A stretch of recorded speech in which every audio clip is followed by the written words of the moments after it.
Hello everyone, welcome back to GearUpWindows. If your Xbox game bar is not working properly, crashing, not recording the screen, or some settings are messed up, then resetting the game bar can easily fix the problem.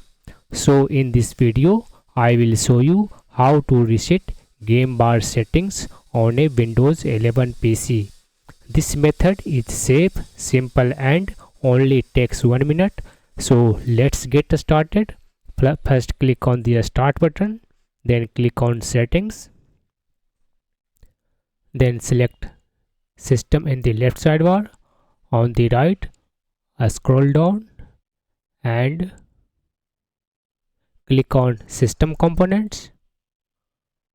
After that, beside game bar, click on this one triple dot menu, then select advanced options. Scroll down, under reset, click on this one repair button to repair this one game bar. It may take a few seconds.